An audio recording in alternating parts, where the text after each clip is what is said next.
Bhupalpally municipal మాజీ vice chairman Haribabu ఇంటి దగ్గర టెన్షన్. పలు కేసులో నిందితుడైన మాజీ వైస్ చైర్మన్ కొత్త హరిబాబును అరెస్ట్ చేసేందుకు వచ్చిన పోలీసులను అడ్డుకుంటున్న బీఆర్ఎస్ నాయకులు. పెద్ద సంఖ్యలో బీఆర్ఎస్ నాయకులు రావడంతో మల్లగుల్లాలు పడుతున్న పోలీసులు. రేపు భూపాలపల్లి వైస్ చైర్మన్ ఎన్నిక నేపథ్యంలో హరిబాబును అక్రమ అరెస్ట్ చేస్తున్నారని బీఆర్ఎస్ నేతల ఆగ్రహం. వైస్ చైర్మన్ పదవిని రాజీనామా చేసి కౌన్సిలర్ గా కొనసాగుతున్న హరిబాబు రేపు జరిగే వైస్ చైర్మన్ ఎన్నికలలో బీఆర్ఎస్ బలం తగ్గాలని కాంగ్రెస్ కుట్రలు చేస్తుందని విమర్శిస్తున్న నేతలు.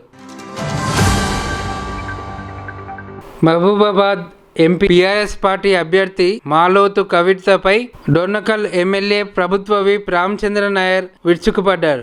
ఎంపీ కవితను శూర్పణఖతో పోల్చి ఆమె తండ్రి మాజీ మంత్రి రెడ్డి నాయక్ ని రావణాసురుడితో పోల్చిన రామచంద్ర నాయక్ అసెంబ్లీ ఎన్నికల్లో రావణాసురుని సంహరించిన ఇప్పుడు మళ్ళీ మహబూబాబాద్ ప్రాంతంలో శూర్పణఖ తిరుగుతోంది. కాంగ్రెస్ లో చేరడానికి ప్రయత్నం చేసింది, రానివ్వకపోవడంతో మళ్ళీ బీఆర్ఎస్ నుండి పోటీ చేస్తుంది అని అన్నారు. ఆ శూర్పణఖతో జాగ్రత్తగా ఉండాలి. శూర్పణఖకు అవకాశం ఇస్తే మళ్ళీ రావణాసురుడు రెచ్చిపోతాడు. ఈ ప్రాంతంలో వారి ఉనికి లేకుండా చేయాలని పార్టీ శ్రేణులకు పిలుపు.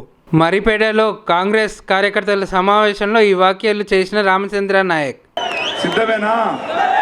నాకు ఇచ్చిన మెజారిటీ కంటే ఇంకొక 10-15 వేలు మెజారిటీ ఎక్కువ ఇచ్చి, ఎందుకంటున్నా అంటే మనం రావణాసురుని కొట్టినాం, కానీ శూర్పణఖ తిరుగుతూ ఉంది. మరి ఆ శూర్పణఖ ఎవరో మీకు తెలుసు. కాంగ్రెస్లో వద్దామని ప్రయత్నం చేసింది, బీజేపీకి పోదామని ప్రయత్నం చేసింది. ఏ ప్రయత్నం సఫలం కాకపోయేసరికి మళ్ళీ టీఆర్ఎస్ టికెట్ తీసుకుంది. మరి వారిని కొట్టకపోతే మరి రేపు మళ్ళీ రావణాసురుడికి మళ్ళీ 10 తలలు ఉంటాయి, మళ్ళీ మనం ఒక తల బతికించినట్టు అవుతుంది. కాబట్టి డోర్నకల్ నియోజకవర్గంలో